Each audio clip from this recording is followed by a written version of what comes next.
You are listening to pastthink.com audiobook. Please like and subscribe, thank you.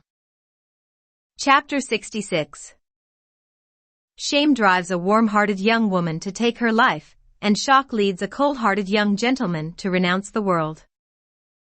Our last chapter concluded with Joker's female audience laughing at the notion of Miss Woods being blown down, and Miss Snow melted by the breathing out of the pages. The mattress dealt him a playful box on the ear. There may be some truth in what you say, but your way of telling things turns even good sense into nonsense, she said. You are more like one of Baoyu's boys than one of the masters. Ergia was about to ask another question, but Sanjia got in first. Yes, now, about Baoyu, what does he do, apart from going to school? Joker laughed. Don't ask about him, miss.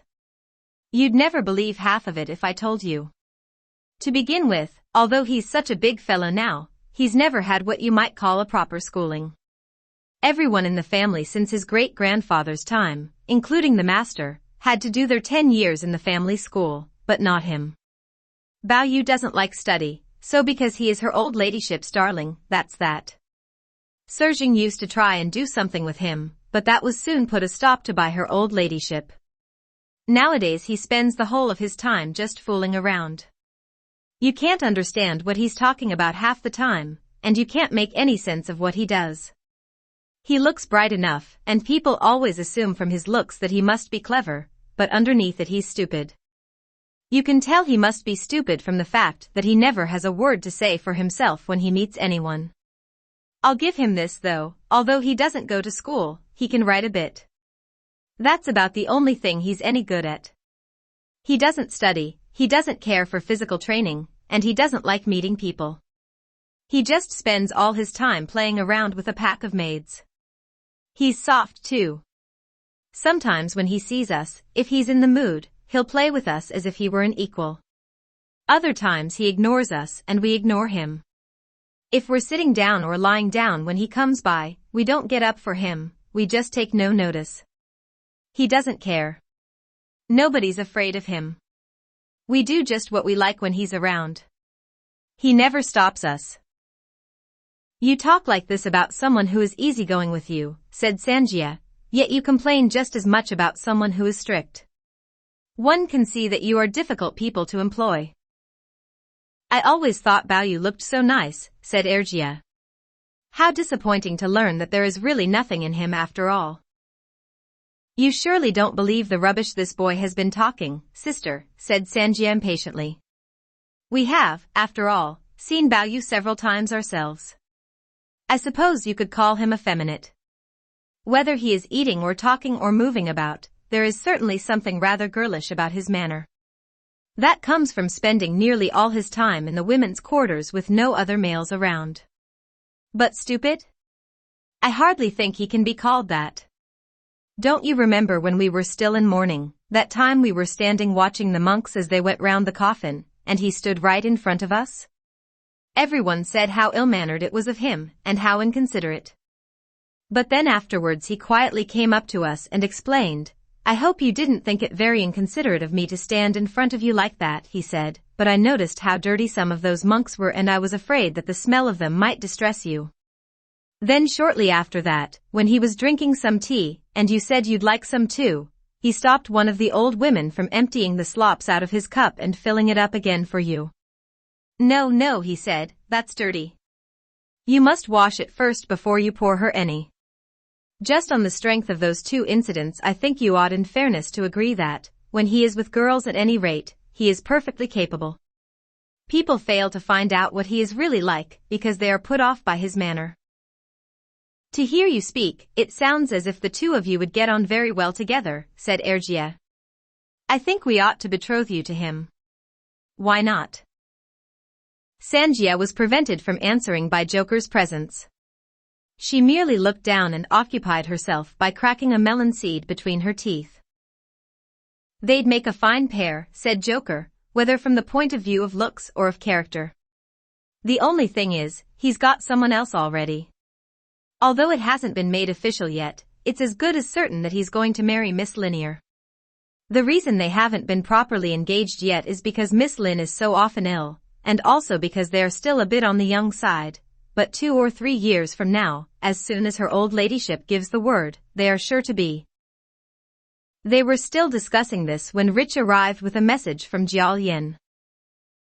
Sir, she is sending the master to Pinyin in a few days' time on important secret business. He'll probably be away for 15 or 16 days. He can't come back here tonight, but he says, Mrs. Yu, will you and the mistress get that business you know about settled, so that when he comes tomorrow, he'll know what he has to do. Having delivered this message, he went back again, taking Joker with him. Ergia had the gate closed after them, and retired early for the night, a good part of which she spent in extracting the required information from her sister. Cao Xueqin did not arrive until afternoon next day. Ergia expressed concern that he had come at all. If you have something important to do, you don't need to put yourself in a rush by coming here. I should hate to be the cause of your starting late. It isn't anything really important, said Cao Xueqin, just a job that needs doing which happens to be rather far away. I shall have to leave by the beginning of next month, and it will be about half a month before I get back. Well, while you are away, just concentrate on the job, said Ergia. You don't have to worry about anything here. We shall be perfectly all right. Sanjia isn't the sort of girl to change her mind overnight, and she has definitely chosen her man now. I think you will have to go along with her choice. Ah yes, said Cao Xueqin. Who is it? Someone who may not be available at present, in which case it's anyone's guess when he will be back, she smiled. I must admit, she has a very good eye. And she says that she is prepared to wait as long as it will take, 10 years if necessary. If by any chance he's dead or for some reason or other can't ever come, she says she will cut her hair off and become a nun. She would rather spend the rest of her life in prayer and fasting than marry anyone else. Well, come on, said Cao Xueqin. Who is this person who has made such a powerful impression on her? It's a long story, said Ergia. 5 years ago my mother took us both with her to her old home for my grandmother's birthday. The family had invited a troupe of amateur actors for the occasion, all young men of good family. The one who played the junior male lead was called Lu Xianglian. He is the only man my sister is prepared to marry. Last year he got himself into some sort of trouble, and had to go into hiding, and we don't know whether he's out of it yet or not. So that's who it is, said Cao Xueqin. No wonder she is so keen. Yes, she certainly has a good eye. There's something you probably don't know about him, though. Young Lu is a very handsome young man, but he's an awfully cold fish. He has very few real friends. Bao Yu is probably the person he gets on best with. He took himself off somewhere or other last year after beating up that oaf Xueqin, I suppose, because he wanted to avoid meeting us. I haven't seen him since then. Someone did tell me that they'd heard he was back, but it may have been only a rumor. I can easily find out by asking one of Bao Yu's pages. But suppose it is only a rumor. He's such a rolling stone, it may be years before he comes back again. Won't it be rather a waste for her to put off marrying for so long? When our Sanjia says she's going to do something, she does it, said Ergia. I think you will have to go along with her. They were interrupted at this point by Sanjia herself, who had evidently been listening to their conversation, and chose this moment to come into the room. Set your mind at rest, brother-in-law. I am not one of those people who say one thing and mean another. I really do mean what I say. If Lu turns up, I shall marry him. From now on and until he does I shall spend all my time praying, fasting and looking after Mama. If he has still not turned up when Mama is no longer here to look after, I shall go into a convent. She drew a jade hairpin from her hair and deliberately broke it in two. So be it with me if I do not do exactly as I have sworn. She went straight back to her room then, and from that day onwards her conduct was indeed exemplary. Cao Xueqin could see that he had no choice but to fall in with her wishes, and after a brief discussion of domestic matters with Ergia, went home for further discussions with Shifeng about the preparations for his journey. While at home he sent someone to ask Tea Leaf about Lu Xianglian. "I'm afraid I don't know," said Tea Leaf. "I should think he probably hasn't come back yet. If he had, I should almost certainly have got to hear about it." Inquiries made among Xianglian's neighbors confirmed that he had not returned. Jiao Lian was obliged to report back to Erjia that he had drawn a blank. A little before he was due to begin his journey, Jiao Lian took leave of Shifeng and the family, but only in order to spend his last 2 nights with Erjia. He found Sanjia so altered on this visit as to seem almost a different person. Erjia, too, showed herself so careful and competent in her management of the little household that he could see there would be no need to worry about either of them while he was away. Jiao Lian left the city early on the day of his departure, and thereafter followed the main road to Pingan, putting up at some staging post or hostelry each night and making shorter stops for meals and refreshments during the day. After 2 days of uneventful traveling he came, on the 3rd day, upon a little caravan moving towards him along the road ahead consisting of a number of pack animals and some 10 or so horsemen, of whom the leading 2 appeared to be masters and the rest servants. As they drew near enough for him to make out their faces, Jiao Lian saw with astonishment that the 2 leading horsemen were Xueqin and Lu Xianglian and urged his horse forwards to meet them. After greetings and the customary generalities had been exchanged, the 3 of them went into a nearby inn to sit down together and talk. Jiao Lian asked the question that had been puzzling him. "After your little incident last year, the rest of us were anxious to make it up between you, but young Lu seemed to have disappeared without a trace. How do you come to be together now?" "It's a very strange story," said Xueqin. "My boys and I finished selling our stuff off in the spring, and we've been on our homeward journey ever since. Everything was going quite smoothly until a couple of days ago. Then just as we were approaching Pingan, we ran into a gang of robbers who took away all our things. But just at that very moment up pops young Xianglian out of nowhere, drives off the robbers, gets all our stuff back for us, and saves our lives. He refused to let me thank him, but in the end he agreed that we should become blood brothers. We've been traveling together ever since. From now on we're going to be just like real brothers to each other. He's leaving me at the next crossroads and going off 60 or 70 miles south of here to look up an aunt of his, while I go on ahead to the capital. When I've settled my own affairs, I'm going to find a new house for him and fix him up with a nice little wife, and we're both going to settle down and be family men." "I see," said Jiao Lian. "Well, I'm glad to hear it. It's a pity we had all that worry for nothing." He paused a moment before continuing.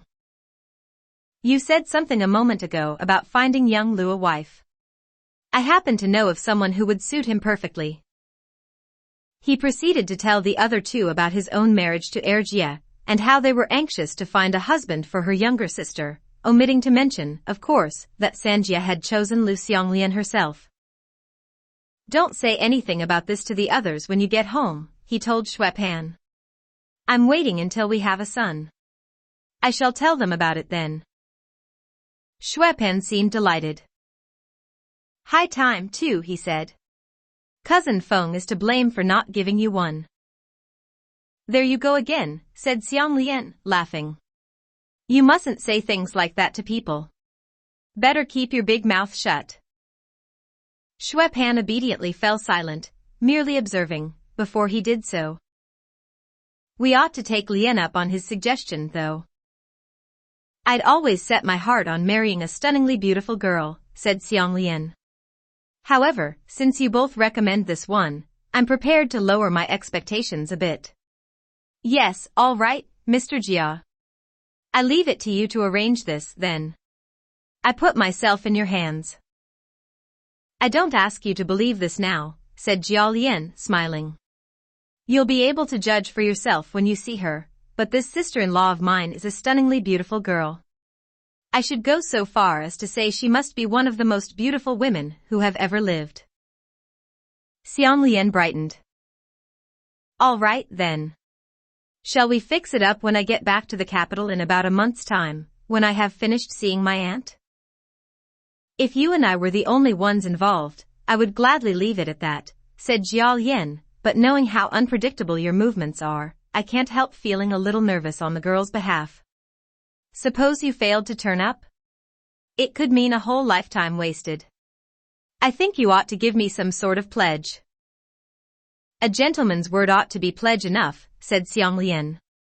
In any case, I'm always hard up. I'm not in a position to give you a betrothal gift, particularly when I am on the road like this, away from home. There's all my stuff at your disposal, said Xueqin. Help yourself. Give him a share of that. It isn't money or jewelry I'm after, said Jiao. It doesn't have to be anything valuable. Just give me something you carry about with you that I can take back with me as a token. At all events, I can't give you this sword, said Xianglian. I need it for self-defense. I have got another sword in my luggage I could let you have, well, 2 swords, really, it's a pair of swords in one scabbard, what they call a duck and drake sword. It's a family heirloom. I never use it, but I always carry it around with me. I could never bear to be parted from it for long, so however much I may wander, if you take that as my pledge, you can be sure of my eventually coming back to get it. He handed Jiao the heirloom when he had got it out of his bundle, and after a few more drinks the 3 men remounted, took leave of each other, and went their separate ways. In due course Jiao arrived at Pingan and saw the military governor, only to be told that the business he had come about could not be dealt with satisfactorily until some time in the 10th month. As there was no point in staying, he started back the very next day for the capital, calling in first at Ergia's place on his arrival. Ergia had run the little household during his absence with exemplary circumspection. The courtyard gate had been kept shut and bolted all day, and she had received no outside visitors. Sanjia, too, a young woman who never did anything by halves, had continued as good as her word. When not actually keeping to her own room, she had spent the whole of the time either ministering to the wants of her mother or sitting and sewing with Ergia. Jiao was gratified to find all these signs of prudent housekeeping on his return, and his respect for Ergia's wifely virtues increased. When the greetings and routine questionings were over, he told the sisters about his encounter with Lu Xianglian, and getting the duck and drake swords out of his luggage, he handed them to Sanjia to take care of. Sanjia first examined the scabbard. It was embossed with a design of interlacing dragons and sea monsters and encrusted all over with jewels. Then she took out the swords, identical except that one had the character duck, and the other the character drake engraved on its blade. And what blades! Cold, cruel, glittering with the cold brightness of autumn waters. Sanjia was enraptured by them. She put them both back into their scabbard and carried them off to her own room, where she hung them up over her bed. Thereafter she would look up at them from time to time and smile, happy in the knowledge that now her future was assured. After a couple of nights with Ergia, Jiao went back to Ronghua House to report to his father, and to rejoin the other members of the family. He found Shifeng with the rest. She had by now recovered sufficiently to get about, and had resumed her duties as household manager. As soon as he could, he went to see Cousin Jin and tell him about Sanjia and Lu Xianglian. Cousin Jin was lately much taken up with a new acquaintance, and had lost his former interest in the Yu sisters. He therefore received Jiao news with equanimity, and seemed perfectly content to leave the matter in his hands, merely insisting on himself contributing 30 taels towards the expenses, since he feared that Jiao resources might be inadequate. Jiao accepted the money, and handed it to Ergia to spend on Sanjia's trousseau. Round about the middle of the 8th month Xianglian arrived back in the capital, and at once went to pay his respects to Aunt Xue, and make the acquaintance of Xueqin. He was told that Xueqin had been ill in bed almost since the day he got back, some sickness brought on by change of water, or the effects of travel, and was still under doctor's treatment. However, on hearing that Xianglian had come, Xueqin insisted on having him brought into his bedroom. He and his mother, whose earlier resentment against Xianglian had been completely banished by her gratitude to him for saving her son's life, spoke eloquently of their indebtedness, and when the conversation turned to the subject of Xiang Lian's marriage, they insisted that all the material things required for it should be supplied by them, so that he should have nothing to do himself except name the day. It was now Xiang Lian's turn to be grateful. Next day Xiang Lian went to see Bao Yu. The two of them were always wonderfully at ease in each other's company, and Xiang Lian felt sufficiently intimate to ask him confidentially about the circumstances of Jia Lian's second marriage. "I really don't know, beyond what Tea Leaf has told me," said Bao Yu. "I haven't been to see them. I don't really think it's my business. Tea Leaf mentioned that cousin Lian was very anxious to see you about something, but I don't know what it was." Xiang Lian told him about the various things that had happened to him on his travels, ending up with an account of his encounter with Jia Lian. "Congratulations," said Bao Yu. "You are a lucky man. She's a ravishingly beautiful girl. The perfect match for a good-looking chap like you." "If she is so beautiful," said Xiang Lian, "there can be no shortage of suitors wanting to marry her. Why should your cousin pick on me? I've never been particularly friendly with him in the past, certainly not to that extent, yet when I met him on this journey, he was so pressing, so insistent that I should give him a definite undertaking to marry her. What am I to make of it? It's almost as if the girl's family was doing the pursuing. I can't help feeling very dubious about the whole affair. I wish I hadn't given him those swords. I thought of you as the person most likely to be able to help me get to the bottom of this business. For a person so intelligent, you have left it a bit late to start feeling dubious now that you have promised to marry the girl and already given them your pledge," said Bao Yu. "You started off by saying that you wanted to marry a beauty. Now that you've got one, why not leave it at that? Why these suspicions?" "You said just now you didn't even know about her sister's marriage," said Xiang Lian. "How do you know she is so beautiful?" "I saw her practically every day for a month at Ningguo House when she and her sister were brought there by cousin Jin's mother-in-law," said Bao Yu. "How could I fail to know? Ravishingly beautiful. Obviously made for you. Yu Sanjie, you see, even the name makes her yours." Xiang Lian stamped impatiently. "And everyone else's, no doubt." Bao Yu's execrable pun had not amused him. "It won't do. This is a thoroughly bad business. The only clean things about that Ningguo house are the stone lions that stand outside the gate. The very cats and dogs there are corrupted."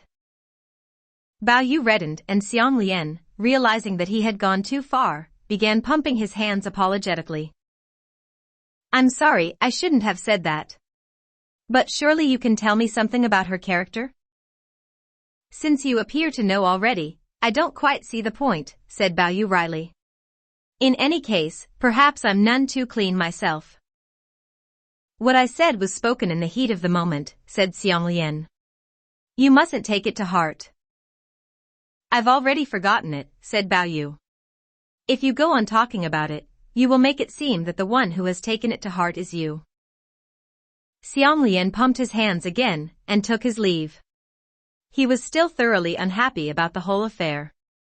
At first he thought of going back to Xueqin and talking it over with him, then he changed his mind, partly because Xueqin was ill but mainly because in any case he had little confidence in his judgment. In the end he decided that perhaps the best thing would be simply to ask for his pledge back. Once he had made up his mind, he decided to tackle Jia Lian about it immediately. He found him at Erjie's place. Jia Lian, delighted to hear that Xiang Lian had already come to call, came hurrying out to meet him and conducted him to the inside sitting room to introduce him to his future mother-in-law. He was somewhat surprised when Xiang Lian merely bowed to the old lady, instead of making her a kowtow, and addressed her formally as Mrs. Yu. The significance of this became apparent presently when tea was served and Xiang Lian came at once to the point. "I am afraid that when I met you recently on my travels I acted far too hastily. I didn't know at the time, but it seems that my aunt had already in the 4th month chosen another girl to be my wife.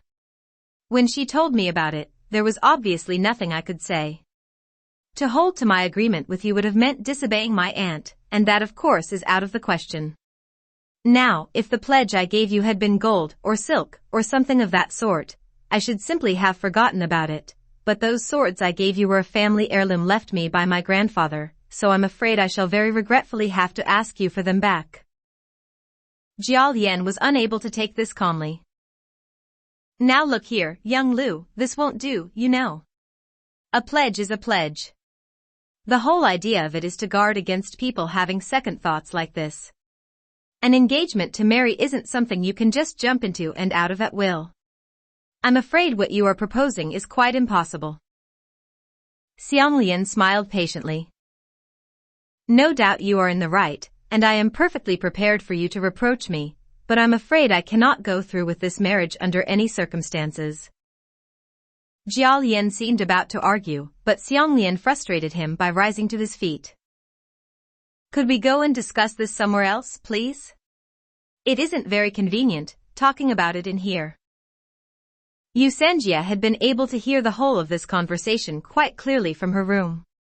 She had waited so long for Xiang Lian, and now that at last he had come, he was rejecting her. It must be because of something he had heard about her in the Jiao mansion. He probably thought of her as a shameless wanton, the sort of woman who throws herself at men, unworthy to be his wife. If she allowed the two men to go off together, there was little likelihood that Jiao Lian could do anything to stop him breaking off the engagement, and even if he tried arguing with him, the probable outcome would only be further damage to her reputation. As soon, therefore, as she heard Jiao Lian agreeing to go outside with him, she snatched the swords down from the wall, and having first drawn out the duck and hidden it behind her back, she hurried into the sitting room to see them. There is no need for you to go out and discuss anything, she said. Here is your pledge back. The tears were pouring down her cheeks like rain. She held out the scabbard with the single sword in it in her left hand. As Xiang Lian took it, she whipped the other sword out with her right hand, and slashed it across her throat. It was all over in a moment. Red scatter of broken blossoms, and the jade column fallen, never to rise again.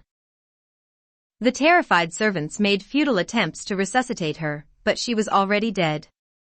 Old Mrs. Yu wept and screamed, breaking off from time to time to inveigh against Xiang Lian as a murderer. Jiao Lian seized hold of Xiang Lian, and called for someone to bring a rope, intending to tie him up and take him to the yamen, but Erjie checked her weeping, and did her best to dissuade him. He didn't force her to do it, it was her own decision. What good will taking him to the yamen do? We don't want a public scandal on top of everything else. Much better let him go. Jiao Lian, whose resolution seemed temporarily to have deserted him, let go of Xiang Lian automatically, but Xiang Lian made no attempt to escape. I didn't know she was like this, he said, weeping. She had a noble heart. It wasn't my luck to have her. He lifted up his own voice then and wept, as if he had been weeping for his bride. He stayed with the family until the coffin had been bought and Sanjia laid inside it, and when the lid was closed over her, he threw himself on it and clung to it for a long time weeping. Only then did he take leave of them, walking alone out of the gate, blinded by his tears and scarcely knowing where he was going. As he walked along in a daze, his thoughts full of Sanjia's rare combination of beauty and resoluteness, which he had so wantonly rejected, one of Xueqin's little pages came looking for him to take him to his new house. Xiang Lian was too distracted to pay the boy much attention, and allowed himself to be led there by the hand. It was a pleasant, well-appointed little house. While he and the page stood waiting in the sitting room, he heard a little tinkling noise, the sound made by the girdle gems of a hurrying woman, and Sanjia came into it from outside. She had the duck cradled in her right arm. Her left hand was holding some sort of album or ledger. I loved you for 5 years, she said. The tears were still running down her cheeks. I did not know that your heart was as cold as your face. It was a foolish love, and I have paid for it with my life. Now I am ordered to go to the Fairy Disenchantments Tribunal, in the Land of Illusion, to keep the records of the other lovers, who are under her jurisdiction. But I could not bear to leave without seeing you just once more before I go. After this I shall never see you again. She began to go, but Xiang Lian wanted to question her, and tried to stop her going. She spoke again, but this time it sounded more like an incantation. From love I came, from love I now depart. I wasted my life for love, and now that I have woken up, I am ashamed of my folly. From now on we are nothing to each other, you and I nothing. A little gust of wind with a faint fragrance on it seemed to blow past him as she uttered these last words, and the very next moment she had vanished. Xiang Lian came to himself with a start, uncertain whether or not he had been dreaming. He could see no sign of Xueqin's little page when he looked about him, and the new house had turned into a dilapidated temple. Not far from him a Taoist with a crippled leg sat catching and killing his lice. Xiang Lian got up and went over to him. "What is this place, Holy One?" he asked, having first clasped his hands and knocked them against his forehead in the appropriate salutation. "And may I know whom I have the honor of addressing?" The Taoist chuckled. "I don't know where this place is any more than you do. Nor who I am. It is a place where I am resting a little while before going on elsewhere." It felt to Xiang Lian as if a douche of icy water had penetrated him to the bone with its coldness. He understood. Without a moment's hesitation he drew the companionless drake out of its scabbard, stretched out his queue, slashed through the unnumbered strands that bind us to the world and its annoys. And as soon as the Taoist was ready, followed him out into the world. But where the two of them went to, I have no idea. Other information apart from that will be available in the following chapter.